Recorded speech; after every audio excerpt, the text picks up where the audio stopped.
සුබ දවසක් ඕගොල්ලෝ සියලු දෙනාටම අපි අද කරන්න යන ලෙසන් එක තමයි ඉංග්‍රීසි හෝඩිය. එහෙමත් නැත්නම් ඇල්ෆබෙට් එක. ඉංග්‍රීසි හෝඩිය ප්‍රධාන වශයෙන් අකුරු 26යි. මෙන්න මේ අකුරු 26 කොටස් තුනකට බෙදෙනවා.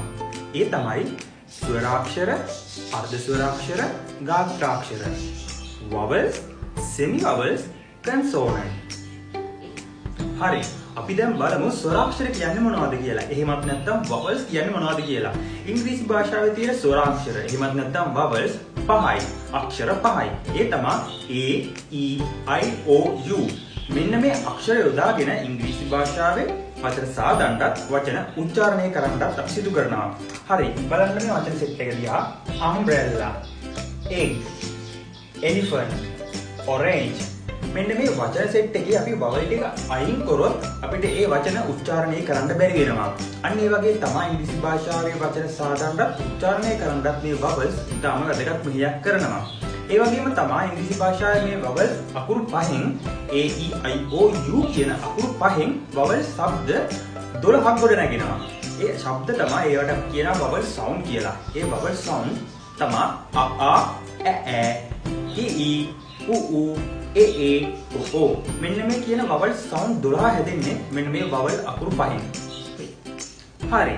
අපි දැන් බලමු semi vowels කියන්නේ මොනවද කියලා. එහෙමත් නැත්නම් අර්ධ ස්වර කියන්නේ මොනවද කියලා අපි බලමු. ඉංග්‍රීසි භාෂාවේ vowels නොමැති අවස්ථාවකදී වචන හදන්නත් වචන උච්චාරණය කරන්නත් තමයි අපි මේ semi vowels. එහෙමත් නැත්නම් අර්ධ ස්වර පාවිච්චි කරන්නේ. ප්‍රධාන වශයෙන් ඉංග්‍රීසි භාෂාවේ අර්ධ ස්වර අක්ෂර දෙකයි. ඒ තමයි W සහ Y. මෙන්න මේ වචන සෙට් එක දිහා බලන්න. Y, my, cry, fly. මෙන්න මේ වචන හැදිලා තියෙන්නේ කිසිම ස්වරාක්ෂරයක් නැවතිව අර්ධ ස්වර විතරක් පාවිච්චි කරලා. හරි.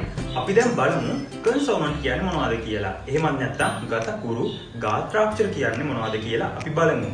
ඉංග්‍රීසි හෝඩියේ ස්වරාක්ෂර අර්ධ ස්වරාක්ෂර හැරුණාම අනෙක් ඉතුරු සියලුම අක්ෂර අයත් වෙන්නේ ගතකුරු. එහෙමත් නැත්නම් ගාත්‍රාක්ෂර විදිහට. මෙන්න මේ ගතකුරු එහෙමත් නැත්නම් ගාත්‍රාක්ෂර විතරක් යොදාගෙන අපිට ඉංග්‍රීසි හෝඩියේ වචන සාදන්නවත් වචන උච්චාරණය කරන්නවත් බෑ. ඒක නිසා අපි අනිවාර්යයෙන්ම ස්වර සහ අර්ධ ස්වර ගතකුරු එක්ක මිශ්‍ර කරගෙන තමයි අපි වචන සාදන්නේ. හරි ළමයි, අද මම උගන්වපු දේවල් වලින් ඕගොල්ලන්ට තේරෙන්න ඇති vowel එකක් කියන්නේ මොකක්ද, semi vowel එකක් කියන්නේ මොකක්ද, consonant එකක් කියන්නේ මොකක්ද කියලා.